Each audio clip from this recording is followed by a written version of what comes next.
안식일을 마치고 이제 지난주에 교회 와서 신문을 보니까 외후 내환 한국경제 제조업 쇼크라는 큰 타이틀의 기사가 지난 목요일 신문자에 났더라고요. 그 내용은 뭐냐면 그동안에 한국 경제를 이끌어왔던 견인했던 이 제조업 분야에 빨간불이 켜졌다는 거예요. 뭐 여러 가지 조선, 철강, 전자, 자동차 분야에서 말이죠.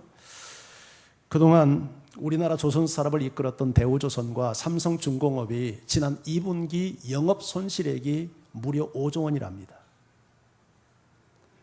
철강은 중국의 저가 공세 때문에 총체적 위기를 지금 맞고 있고, 우리나라 자동차 산업의 대표 주자인 현대와 기아차가 외국에서 매우 판매 조절을 기록하고 있다고 합니다.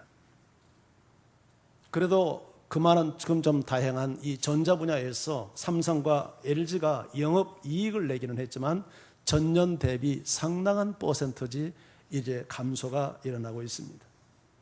한마디로 한국 경제 절벽 위에 서 있다라는 기사를 일면 탑으로 기재했습니다. 이런 소식을 들으면 우리 마음이 우울해집니다.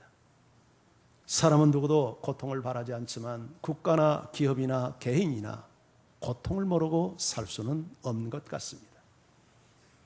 그런데 오늘 성경에 우리 예수님은 고통에는 뜻이 있다고 말씀을 합니다. 이런 배경을 가지고 우리 1절 성경을 같이 한번 읽겠습니다. 함께요, 시작. 예수께서 길을 가실 때에 날 때부터 맹인된 사람을 보신지라. 예수님께서 길을 가시다가 중도 실명자가 아닌 나면서부터 맹인된 사람을 목격하게 되었습니다. 여러분, 중도 실명을 해도 참 고통스러울 텐데 나면서부터 세상을 한 번도 보지 못한 사람, 빛을 한 번도 구경해 보지 못한 이 사람, 사는 것이 사는 것 같지 않았을 것 같습니다. 게다가 이 사람이 길가에 나와 있는 것을 보면 아마 먹고 살기 위해서 구걸을 하기 위해서 나와 있는 것이 분명해 보입니다. 앞을 보지 못하는 처지에 호구지책까지 해결해야 했으니 이 사람의 처지가 얼마나 안타까운 상황입니까? 그래서 제자들이 예수님에게 이렇게 묻습니다. 2절 성경입니다. 같이 읽어볼까요? 시작. 제자들이 물어 이르되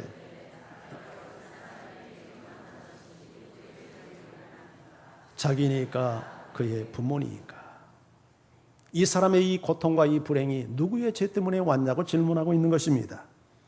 이것이 그 당시 유대인들의 일반적인 사상이었고 지금도 모든 종교와 온 세상을 지배하고 있는 보편적인 사상이기도 합니다. 예수님은 이 질문에 대해서 이렇게 답변하셨죠. 자, 3절을 또 읽습니다. 시작. 예수께서 대답하시되 이 사람이나 그 부모의 죄로 인한 것이 아니라 그에게서 하나님이 하시는 일을 나타내고자 하십니다. 보통 사람들은 우리가 당하는 고통을 인과응보, 죄의 결과라고 생각을 합니다. 그런데 예수님은 거기에 대한 반기를 드신 겁니다. 본인의 죄나 부모의 죄 때문에 이 사람이 이 고통을 당한 것이 아니라 이 고통을 통하여 하나님이 하시고자 하는 일을 드러내기 위함이다 라고 말씀을 하십니다. 물론 이 세상에 고통이 시작된 것은 죄 때문에 온 것은 부정할 수 없는 사실이고 또 우리가 죄로 인해서 고통을 당하는 것도 사실입니다. 그러나 예수님이 하신 말씀은 그렇다고 해서 모든 고통을 죄의 결과로만 해석해서는 안 된다는 말씀을 하시는 것입니다. 성경에 보면 위대한 하나님의 사람들이 죄와 무관하게 고통을 당한 사례들이 많이 나타납니다. 예를 들어서 믿음의 조상 아브라함을 보십시오. 그가 갈대아 우르에 살고 있을 때 그는 꽤 잘 사는 사람이었습니다. 그런데 하나님의 명령을 따라 가나안에 들어가서 경험한 첫 환경이 무엇입니까? 흉년이었습니다. 도저히 그 땅에서 살 수 없을 만큼 기근이 들어서 애굽에 갔다가 부인까지 빼앗기는 위기를 겪지 않습니까? 여러분, 많은 사람들이 닮고 싶어하는 요셉은 어떻습니까? 어린 나이에 형들에게 미움을 받아 인신매매를 당해서 애굽에 끌려가 그는 10수년 동안 노예 생활을 하고 그가 양심을 지키고 하나님 앞에 바르게 살기를 결단한 것 때문에 감옥에 가야 하는 고통을 당합니다. 죄와 상관없는 고통이죠. 고통의 대명사라고 일컫는 욥을 보십시오. 성경은 욥에 대해서 이렇게 소개합니다. 욥기 1장 1절 같이 한번 읽어볼까요? 시작. 온전하고 정직하여 하나님을 경외하며 악에서 떠난 자였다. 욥을 두고 한 얘기입니다. 욥은 온전했습니다. 정직했습니다. 하나님을 경외하기 때문에 모든 악에서 떠난 사람이었습니다. 그런데 이런 욥에게 가혹할 정도의 고통이 찾아오지 않습니까? 그는 동방의 제일 가는 부자였습니다. 우리로 말하면 삼성그룹을 이끄는 이건희 회장과 같은 사람입니다. 그런데 그 모든 재산을 한순간에 다 잃습니다. 삼성이 무너졌다고 한번 생각해 보세요. 살 수 있겠습니까? 게다가 한 자식도 아닌 10자식이 한순간의 사고로 다 세상을 떠납니다.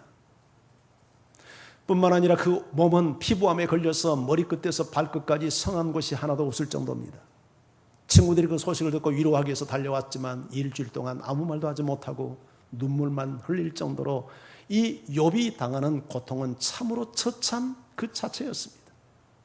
얼마나 욥이 당하는 고통이 가혹했던지 그 부인이 악을 쓰며 차라리 하나님 저주하고 죽으라고 할 정도로 그렇게 욥이 당하는 고통은 상상을 뛰어넘는 상황이었습니다. 그러자 사람들이 수군대기 시작합니다. 아무래도 이상해. 욥이 뭔가 남이 알지 못하는 숨겨진 죄가 있음이 분명해. 죄가 없이는 저렇게 어떻게 재앙을 당할 수 있어? 욥을 위로하러 찾아왔던 세 친구도 역시 그와 같은 결정을 하고 결론을 내리고 욥을 설득하기 시작합니다. 이복의 친구, 회개하시게. 하나님은 공의의 하나님이야. 하나님이 죄 없이 이렇게 자네에게 가혹한 재앙을 내릴 수 있겠나? 생각 좀 해봐. 뭐 회개하자는 것 있어? 회개하라고. 하나님은 반드시 회복시킬 거야. 그러나 욥은 아무리 돌이켜봐도 자신이 하나님 앞에 회개할 만한 죄가 없는 거예요. 이것 때문에 긴 논쟁이 시작되지 않습니까? 결론은 무엇입니까? 욥의 친구들이 틀렸습니다. 하나님께서 욥의 친구들을 책망합니다. 하나님은 하나님이 하시고자 하는 위대한 일을 위해서 욥에게 고통을 허락하시지만 나중에 가서 그 모든 상처와 아픔을 상쇄하고도 남을 만한 하나님의 위로를 욥에게 허락하시죠. 우리가 고통을 당할 때 물론 우리 자신을 성찰해 봐야 합니다. 하나님, 내가 혹시 하나님 앞에 해결해야 될 문제를 갖고 있지는 않습니까? 그리고 성령께서 깨닫게 하시면 회개하고 돌아서야 합니다. 그러나 내가 당하는 이 모든 고통이 죄와 상관없는 고통이라면 하나님을 기대하십시오. 하나님을 바라보십시오. 하나님은 이 고통을 통해서 하나님이 위대한 일을 이루시기 원하며 우리를 복된 자리로 인도해 가실 그렇게 인도해 가실 것입니다. 태어날 때부터 두 팔이 없고 두 다리가 없는 괴물 같은 사람, 어린아이가 태어났습니다. 생각해 보세요. 머리통만 있고 몸통만 있어요. 그것도 목사님 가정에서 태어났습니다. 만약 우리 문화에서 목사님 가정에 그런 괴물 같은 아이가 태어나면 어쩌면 목회 못할 가능성 큽니다. 저 목사님이 무슨 죄가 많았어? 저런 집안에 저런 우환이 든데? 성도들이 수근수근을 할 겁니다. 그런데 그 목사님은 이 아이를 진리와 사랑으로 잘 양육했습니다. 그 아이가 초등학교에 들어갔어요. 그런데 아이가 초등학교에 들어가서 충격을 받습니다. 왜냐하면 다른 친구들과 자기 모습이 너무 다르다는 것을 확인하면서 이 아이가 충격을 받는 거예요. 그리고 친구들이 아이를 놀려대니까 거기에 대한 상처 때문에 이 아이가 초등학교 때 3번이나 자살을 시도합니다. 물론 실패했지만. 중학교에 들어가서 어느 수련회 집회장에 참석해서 은혜를 체험하고 하나님을 만납니다. 그리고 그가 수련회에서 하나님을 만난 이후에 자기가 만난 친구들에게, 이웃에게 자기가 만난 하나님을 이야기하기 시작합니다. 그러면 그 이야기를 듣던 많은 아이들이 변화가 됩니다. 그 소문이 나기 시작하면서 온 나라의 강사로 불려다니면서 이제 자기 삶을 간증하고 나가서 이제 전 세계까지 돌아다니며 무려 35개 나라에 돌아다니면서 자기가 만난 하나님을 간증했습니다. 그 친구가 우리나라에도 왔습니다. 지금 제가 누구 이야기를 하는지 대충 이해하시죠? 호주의 닉 부이치치 이야기입니다. 여러분, 팔도 다리도 없고 괴물 같은 사람이 어떻게 결혼을 하겠어요? 그런데 놀라지 마십시오. 닉 부이치치가 미모의 여성과 결혼을 합니다. 그리고 애까지 낳았어요. 그리고 요새 애와 자기 아이와 그 침대 위에서 노는 동영상이 요새 유튜브에 떴더라고요. 닉 부이치치가 하나님을 간증하면 수많은 사람들이 귀를 기울이고 듣습니다. 그리고 그 하나님 앞에 무릎을 꿇습니다. 아마 저처럼 이 육체가 다 멀쩡해서 나가서 복음을 전하면 아마 사람들은 별로 감동을 느끼지 못할 겁니다. 그런데 그와 같은 불구의 몸으로 자기가 만난 하나님을 간증하고 자기가 그런 역경 속에서 이렇게 밝게 인생을 살고 있다고 간증을 하면 수많은 사람들이 귀를 기울여 듣습니다. 얼마나 많은 사람이 닉 부이치치의 간증을 통해서 주님 앞에 돌아왔는지 모릅니다. 자살을 계획하고 있는 수많은 청소년들 앞에 가서 자기가 어떻게 이 쓰러져가는 인생 속에서 일어났는지 몸을 던져서 그 이마로 짚고 일어서는 그런 실전을 보이면서 자기 삶을 간증할 때 수많은 아이들이 눈물을 흘리면서 자살을 포기하고 삶의 의지를 다집니다. 닉 부이치치에게 찾아왔던 고통, 그것은 저주가 아니었습니다. 그 고통을 통해서 하나님의 위대한 일을 하시고자 했던 것입니다. 물론 고통이 죄 때문에 올 수 있습니다. 그러나 모든 고통을 죄의 결과로만 보는 것은 비성경적인 사고입니다. 이런 사람은 자신의 고통 앞에서 낙심하거나 좌절할 겁니다. 그리고 다른 사람의 고통을 정죄하거나 판단할 겁니다. 그리고 행여 고통 없이 살아간다면 자기 자신을 의인화하고 의인시하는 오류를 범할 가능성이 큽니다. 그러나 이것은 성경적인 태도가 아닙니다. 제가 이번 안식월 때 20년 만에 저희 고향교회를 방문하게 됐습니다. 그 고향교회는 지금도 제 바로 위에 형이 장로로서 교회를 섬기고 있는 교회입니다. 그리고 몇 달 전에 교역자가 사임을 하는 바람에 지금 공석기간이고 새로운 교역자가 오기로 되어 있는데 그 공백기간에 마치 설교자가 필요해서 겸사해서 제가 가게 됐습니다. 제가 설교를 하려고 하는데 저희 형수님이 저에게 이런 당부를 했습니다. 작은아버지, 우리 의진 이야기 하지 마세요. 금년 봄에 우리 형님에게 참 어려운 일이 많이 일어났습니다. 몸이 안 좋아서 대학병원에 갔는데 온 몸이 성한 곳이 하나도 없습니다. 폐에 부종이 생겨서 이 폐가 하얗게 변했습니다. 간의 수치가 정상 수치보다 3배, 4배로 이렇게 올라가지고 간이 부었습니다. 심장이 이상이 생겨서 심장이 제 역할을 못하고 있습니다. 신장이 제 기능을 못해서 오줌 배출을 못해서 온몸이 텅텅 부어 있습니다. 혈압이 높고 거기다가 통풍까지 생겨가지고 사람의 몸을 어디도 대질 못할 정도로 통증 때문에 그렇게 고통을 당하고 있었습니다. 그야말로 형님의 모습을 보니까 욕과 같은 생각이 들었어요. 온몸에 호수를 꽂고 누워있는데 눈뜰 기력도 없이 개슴치레가 눈을 뜨곤 했습니다. 우리 형님이 다시 일어설 수 있을까? 그런 염려가 들 정도였습니다. 그런데 고통이 그것이 전부가 아니었습니다. 그렇게 생사를 다투며 투쟁하고 있을 병마와 싸우고 있는 그 시간에 일본에서 회사 다니고 있는 우리 형님의 하나밖에 없는 아들이 교통사고로 세상을 떠나는 변고가 일어났습니다. 너무나도 고통스럽고 충격스러운 소식이어서 부모에게 알리지 못하고 작은아빠인 저에게 연락이 왔습니다. 저는 형님에게 이 사실을 알리지도 못하고 조카가 좀 교통사고 나서 다친 것 같다고 한번 다녀와야 될 것 같다고 그렇게만 말하고 형수님을 모시고 일본에 갔습니다. 형수님에게도 진실을 다 이야기하지 못하고 있다가 일본 공항에 도착해서야 이야기를 했습니다. 까무라치죠. 그렇게 해서 시신을 인도받고 화장을 하고 그렇게 해서 제가 돌아왔습니다.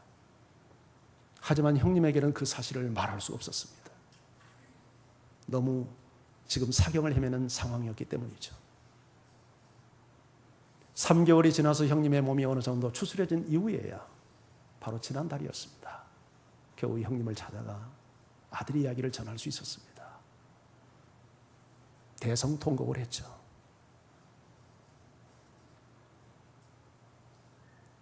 제가 설교하러 올라가려고 하는데 작은아빠 의진 이야기하지 마세요. 저는 그 형수가 그 말을 부탁한 의미를 이해했습니다. 장로가 무슨 죄가 많아서 저다지도 못진 고통을 저렇게 당하는가. 사람들이 수군대고 비난하고 정죄하는 시선이 두려웠던 겁니다. 그래서 말하지 말라는 것입니다. 그래서 아무도 모릅니다.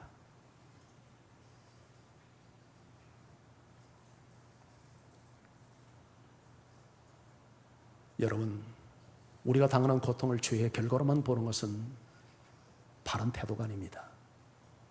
죄와 무관하게 얼마든지 고통을 경험할 수 있습니다. 오늘 본문의 핵심이 바로 그것을 우리에게 말하고자 함이죠. 이 고통을 통해서 하나님은 우리를 하나님의 임재 앞으로, 그리고 우리의 믿음을 성장시키시고 우리가 바른 길을 걷도록 인도하시며 진정한 복된 자리로 우리 인생의 발걸음을 인도해 가십니다. 그렇다면 하나님은 이 소경된 자를 통해서 무슨 일을 하셨을까요? 오늘 그 내용을 4절 5절에서 이렇게 말씀합니다. 같이 읽어볼까요? 시작. 때가 아직 낮음에 나를 보내신 이의 일을 우리가 하여야 하리라. 밤이 오리니 그때는 아무도 일할 수 없느니라. 내가 세상에 있는 동안에는 세상의 빛이로다.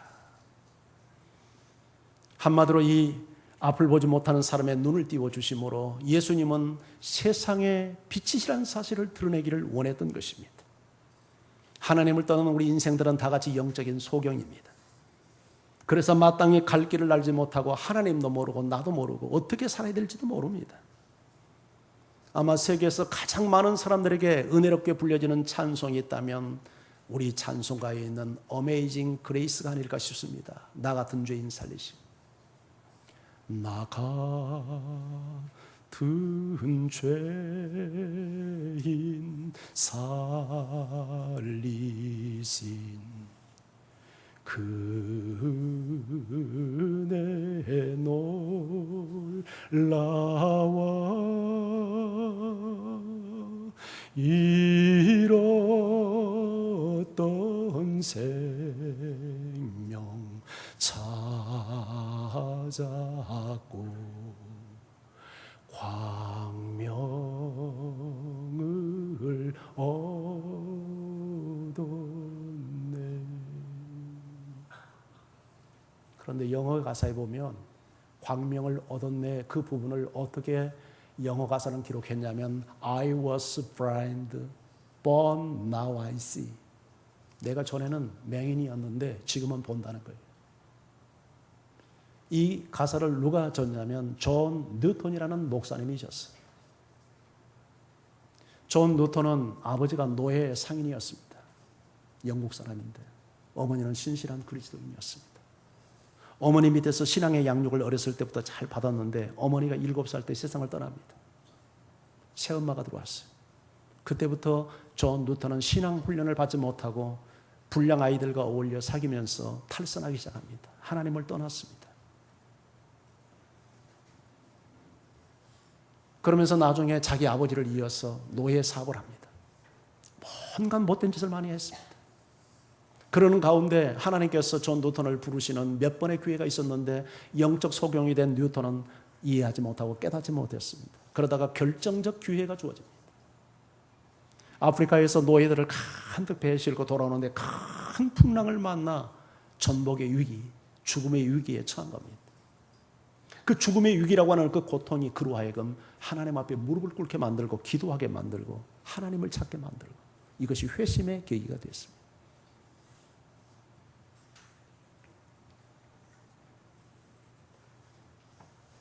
여러분, 존 뉴턴만이겠습니까? 많은 사람들이 고통 속에서 하나님을 만납니다. 그래서 시편 기자가 고백합니다.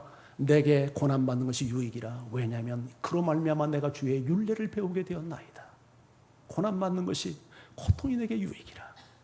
그로 말미암아 내가 주의 율례를 배우게 되었나이다. 하나님을 만나게 되었나이다. 내가 영적인 눈을 뜨게 되었나이다. 고통 때문에 하나님을 찾고 고통 때문에 내가 하나님을 만나고 고통 때문에 내 인생의 길을 돌이킬 수 있다면 그 고통은 저주가 아닙니다. 그것은 하나님의 놀라운 선물입니다. 사랑하는 성도 여러분, 지금 당신은 어떤 고통 앞에서 울고 있습니까? 고통이 있다면 먼저 내 자신을 성찰해 보십시오. 성령께서 죄를 깨닫게 하시면 회개하고 돌이키십시오. 성경은 약속합니다. 주는 미쁘시고 의로우사 우리 죄를 자백하면 그는 우리 모든 죄를 사하시며 모든 불의에서 우리를 깨끗게 하실 것입니다.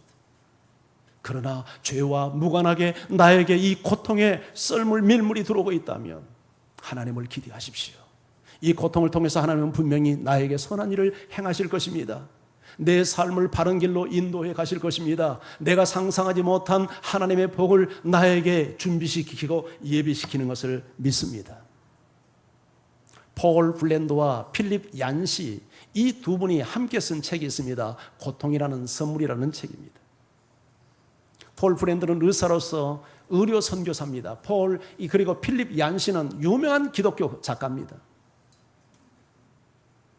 그는 의료 선교사로서 인도에서 수많은 이 나병 환자들을 치유했습니다.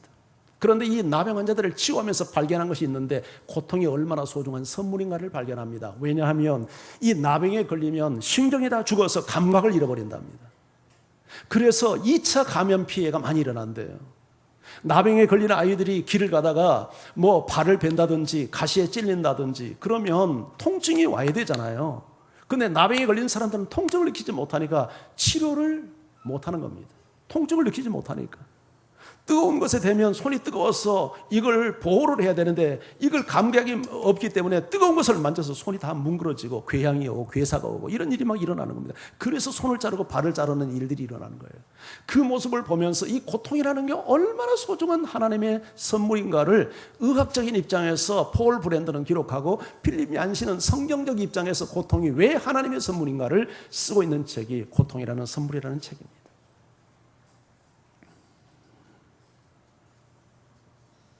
오늘 성경에 나오는 앞을 보지 못하는 소경, 그도 이 고통 때문에 예수님의 치유를 경험합니다. 예수님을 만납니다. 그래서 영적인 눈을 뜹니다. 예수 그리스도가 하나님의 아들 되시오 인생의 구원자됨을 압니다. 이런 의미에서 그가 앞을 보지 못하는 잠시 동안의 고통은 결코 저주가 아니었습니다. 잠시 동안의 고통으로 인하여 영원히 눈을 뜨고 영원한 생명의 주인을 만날 수 있었다면 그것은 저주가 아니라 선물이죠. 그 고통은 선물이죠. 그런데 예수님께서 이 사람을 고치는 방법을 좀 자세히 보면 약간 유치해 보이는 생각이 듭니다. 어떻게 합니까? 예수님이 흙 한 조물 손바닥에 모으고 여기다 퇴 하고 침을 뱉어서 이걸 이겨가지고 그 사람의 눈에다 발라줍니다. 그리고는 실로암 못에 가서 씻으라 합니다. 예수님이 한 번도 이런 방식으로 환자의 병을 고친 적이 없습니다.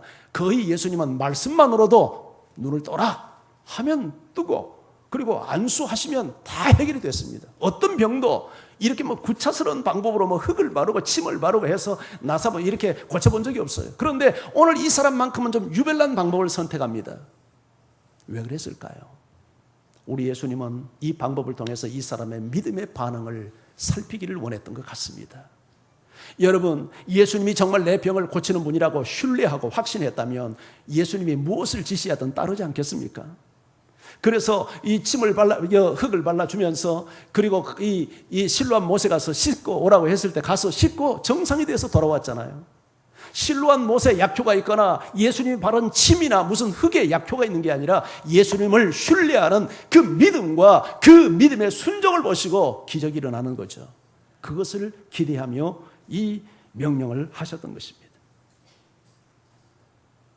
고통 때문에 우리가 하나님을 찾을 수 있고 마음이 겸손해지고 순종할 수 있다면 이 고통은 하나님의 선물이 될 수 있고 하나님이 일하시는 기회가 되는 것입니다. 열왕기하 5장에도 보면 아람 나라의 군대 장관 나만이 나병에 걸린 사람이 나옵니다. 군대 장관이니까 한 나라의 우리로 말하면 국방부 장관 정도 되는 사람입니다. 큰 인물이죠. 이 사람이 병이 걸려서 나병이 걸렸어요. 이 나병을 낫기 위해서 이스라엘의 엘리사 선지자를 찾아갑니다. 그런데 엘리사가 내다보지도 않고 좋은 게하시를 시켜서 요단강에 가서 목욕을 하라고 딱 지시를 하니까 이분이 기분이 확 상했어요. 그래도 한 나라의 군대 장관이 왔는데 내다보고 인사라도 하고, 그런데 그 예의도 갖추지 않고 그리고 가서 요단강에 가서 목욕하라고 하는 방법도 마음에 들지 않았어요. 자기 생각에는 이렇게 하여서 자기 병을 고치려고 생각을 하고 왔는데 와서 선지자라는 사람은 얼굴 한 번도 내밀지 않고 손 한 번 얹어주지 않고 기도 한 번 해주지 않고 요단강에 가서 목욕을 하라고 하니까 기분이 상해가지고 우리나라에 요단강보다 큰 강이 얼마나 많다냐 하면서 화를 내고 가버린 거예요. 그런데 엘리사가 왜 이렇게 했을까요? 여러분, 요단강 물이 그 사람의 병을 낫게 하는 치유에 무슨 능력이 있는 게 아닙니다. 이 사람의 병이 고침받는 것은 하나님의 명령과 말씀 앞에 순종하는 믿음을 통해서 병이 낫는 거잖아요. 그런데 이 사람은 굉장히 도도하고 교만하고 잘났고 세상 무서운 것 없고 그런 사람이에요. 엘리사는 그 사람의 그 교만됨과 그 도도함을 꺾고 하나님의 명령과 말씀 앞에 순종하는 그 믿음을 요구했던 것이죠. 다행히 수행원들이 설득을 해서 요단강에 가서 목욕을 합니다. 목욕을 다 순종을 다 했을 때 깨끗하게 어린아이 피부처럼 회복이 되잖아요.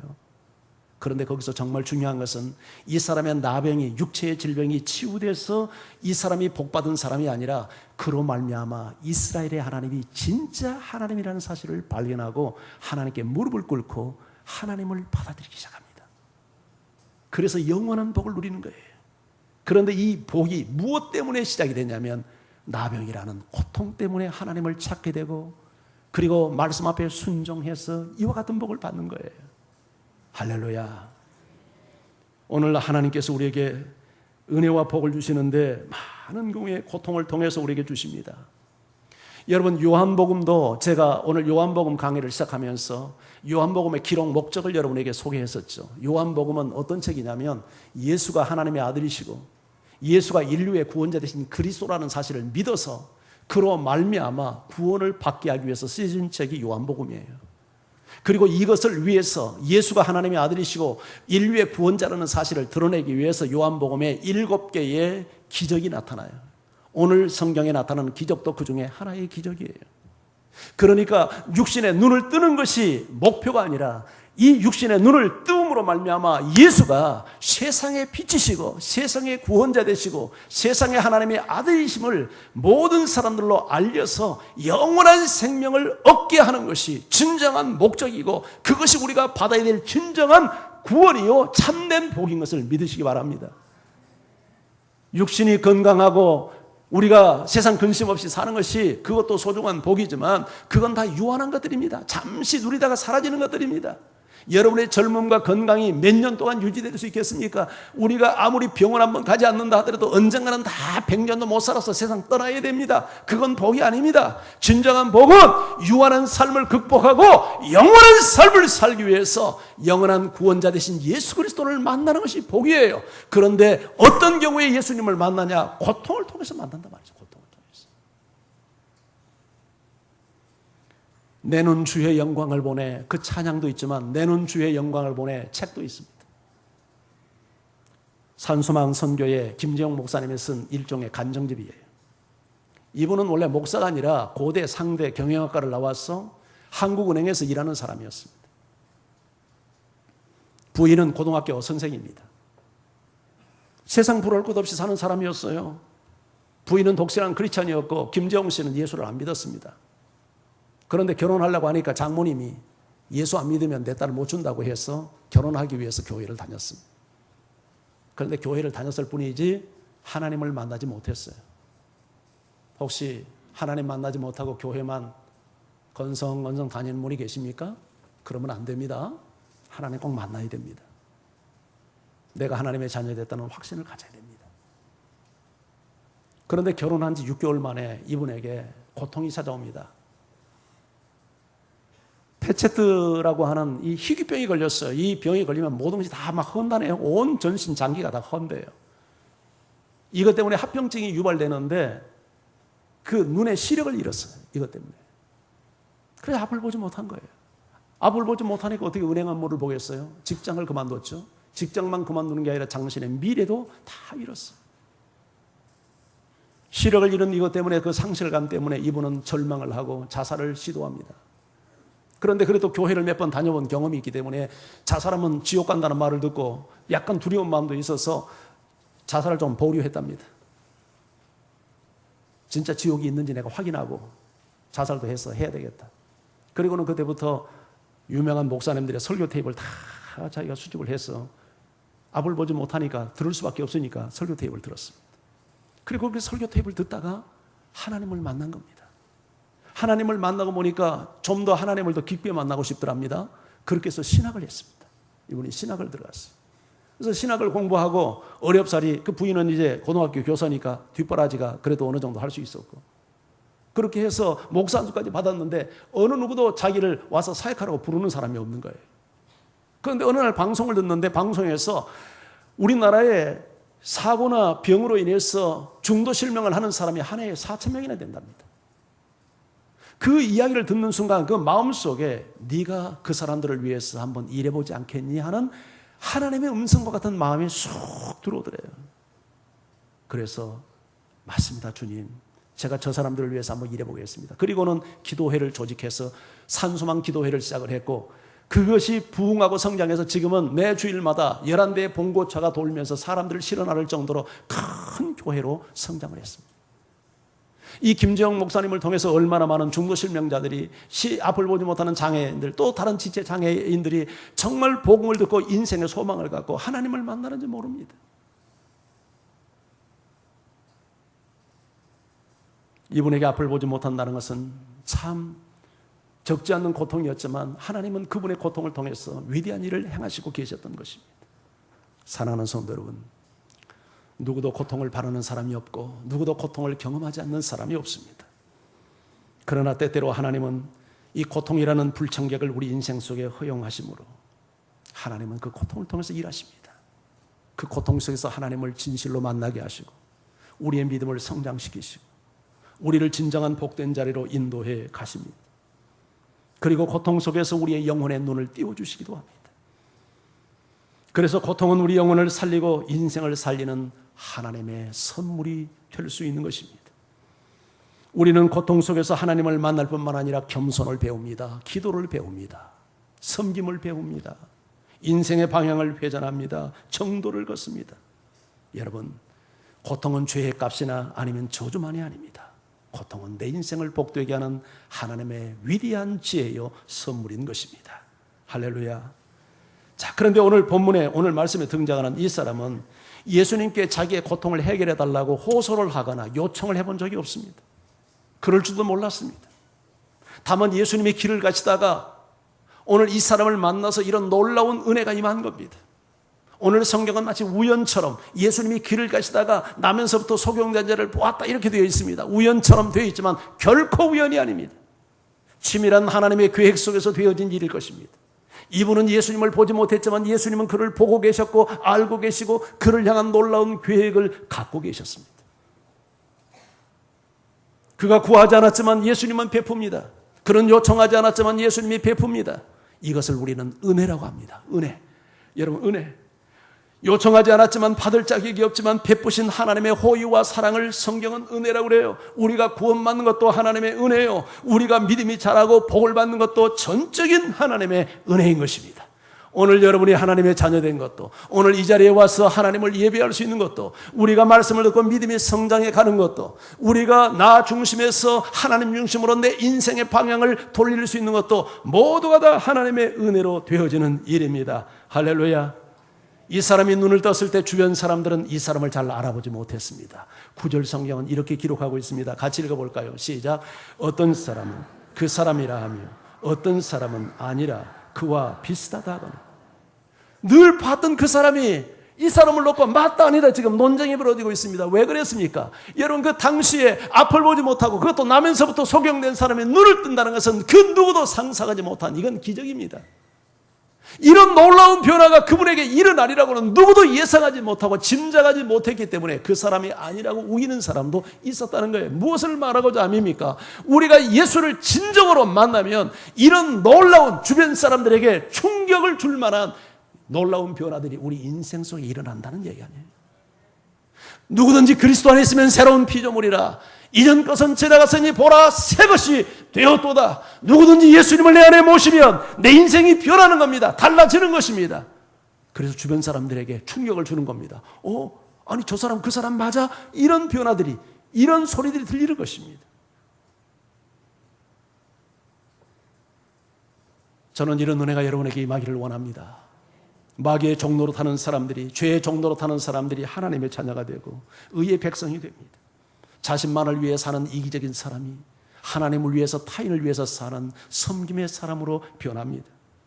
땅의 것만을 얻기 위해서 속여 살아가는 땅의 사람이 저 영원한 것을 바라보며 하늘에 속한 사람으로 인생이 변합니다. 인생의 목적도, 삶의 방식도 바뀝니다. 자상도 변하고 남을 대하는 인간의 태도도 변합니다. 예수님이 오셨을 때 역사는 BC와 AD로 갈라지는 분수령이 일어났습니다. 예수님은 누구의 가정 속에 들어가든지 한 개인의 심령 속에 들어가도 이런 놀라운 변화가 일어납니다. 예수 만나기 전의 삶과 예수 만난 이후의 삶이 확연하게 달라지는 겁니다. 예수 믿기 전에 내 삶은 어둠이었습니다. 내 삶은 죄악이었습니다. 그러나 예수님이 오시면 내 삶은 빛의 삶으로, 의의 삶으로, 거룩한 하나님의 자녀의 삶으로 내 인생이 달라지는 겁니다. 그래서 주변 사람들에게 충격을 주는 것입니다. 이런 은혜가 여러분과 함께하기를 원합니다. 사람들이 묻습니다. 아니 당신은 어떻게 눈을 뜨게 됐어? 그때 그 사람이 이렇게 답변합니다. 11절 같이 읽어봅니다. 시작. 예수라 하는 그 사람이 진흙을 이겨 내 눈에 바르고 나더러 실로암에 가서 씻으라 하기에 가서 씻었더니 보게 되었더라. 긴 문장을 이야기했지만 핵심은 누굽니까? 예수입니다. 예수. 어떻게 눈 뜨게 되었어? 예수님이. 어떻게 눈 뜨게 됐어? 예수가. 어떻게 당신 인생이 변했어? 예수님이. 대답은 예수입니다. 여러분, 예수 만난 사람은 누구든지 내 인생 속에 들어오셔서 내 인생의 혁명적 변화를 일으킨 예수님을 말하도록 되어 있습니다.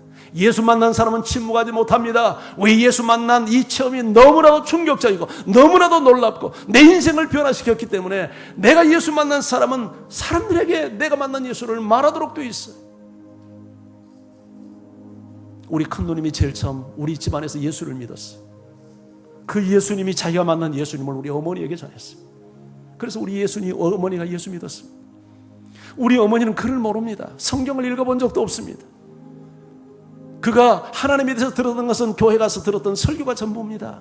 그런데도 우리 어머니가 예수 만나니까 동네 사람들에게, 동네 아주머니들에게 자기가 만난 예수님을 전했습니다. 많은 사람들이 어머니를 통해서 예수 믿게 됐습니다. 이것이 예수 만난 사람들의 이야기입니다. 여러분, 오늘 고통은 반드시 죄의 결과만은 아니라고 말씀합니다. 고통은 어쩌면 하나님께서 우리 인생을 빛나게 이끌어 가시는 하나님의 계획하시며 하나님의 위대한 선물이라고 말씀합니다. 고통 속에 있습니까? 하나님을 바라보십시오. 힘을 내십시오. 하나님은 당신에게 지금도 선한 것을 주시기 위해서 일하시고 계십니다. 하나님은 사랑이십니다. 하나님은 선하신 분입니다. 하나님은 결코 악을 행하시는 분이 아닙니다. 우리에게 좋은 것 주시는 분입니다. 비록 그것이 나에게는 고통으로 다가오고 있지만 이 고통을 통해서 내가 하나님을 만나고 인생의 삶의 방향을 전환할 수 있고, 여러분, 유한한 것을 위해 사는 사람이 영원한 그 가치를 바라보고 살 수 있는 인생으로 지금도 하나님은 일하시고 계십니다. 그 하나님을 찬양하는 여러분 되기를 주의 이름으로 축원합니다. 우리 같이 찬양하며 나가십시다.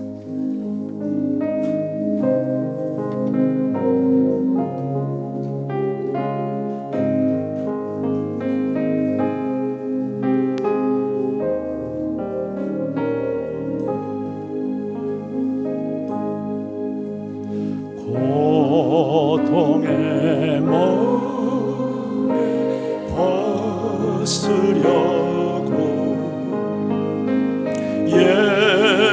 예수께로 나갑니다. 자유와 기쁨 되고시는 주께로 갑니다.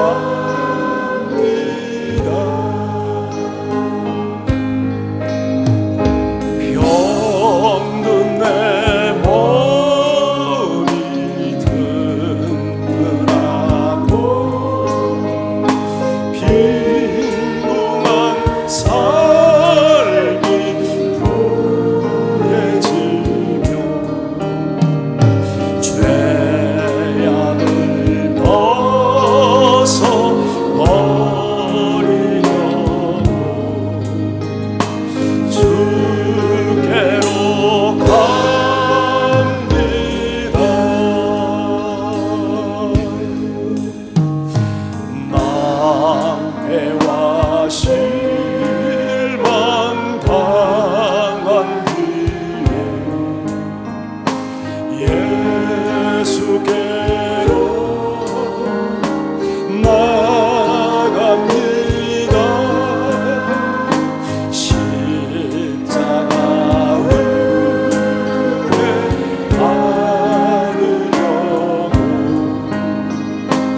주께로 갑니다.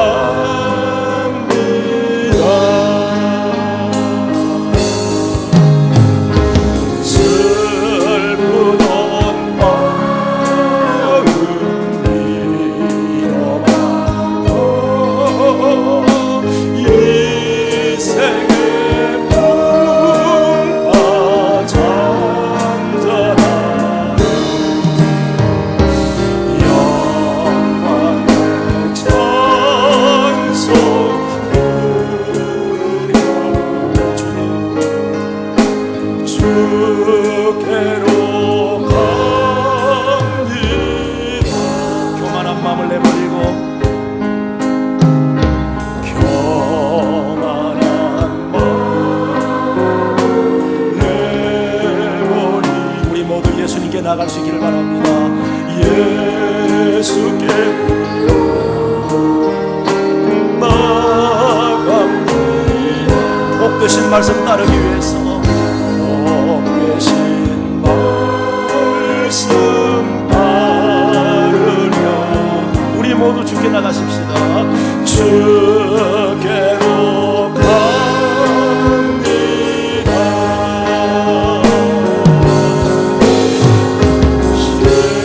실망한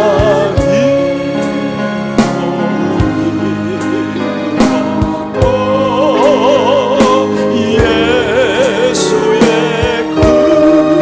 크신 사랑받아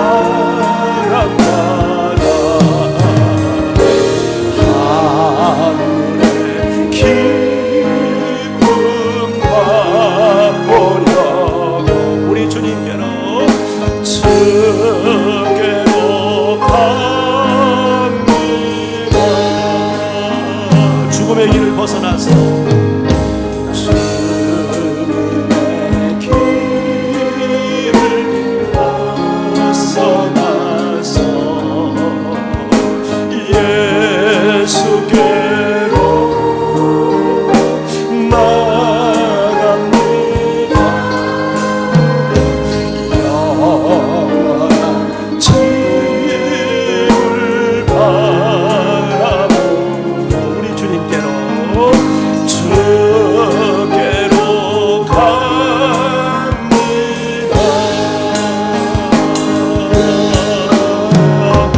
멸망의 봄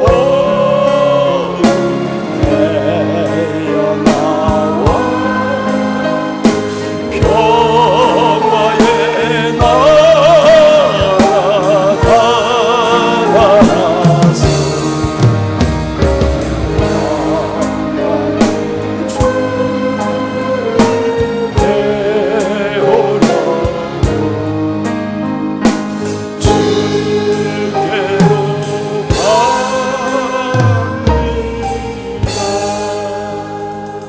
시간같이 우리 기도하기 원합니다. 그렇습니다. 우리가 고통을 모르고 살 수 없습니다. 때때로 하나님은 죄 때문에 고통을 허용하십니다. 그때 우리는 자신을 성찰하고 회개하면 됩니다. 그러나 죄와 상관없이 찾아오는 고통이 있다면 주를 바라보십시오. 하나님이 일하시는 시간입니다. 당신의 인생을 빛나는 인생으로, 영광스러운 삶으로, 유한한 삶에서 영원한 삶으로 당신의 인생을 이끄시기 위한 하나님의 일하심입니다. 하나님은 사랑이십니다. 하나님은 선하신 분입니다. 천하보다 귀한 당신을 소중하게 여기셔서 가장 가치 있고 복된 삶으로 인도하기 위해서 때로는 우리가 다 이해하지 못한 고통을 허용하실 때가 있습니다. 그 주님 앞에 나가십시다. 이 시간 다 같이 우리 기도하며 하나님 앞에 함께 나가기를 원합니다.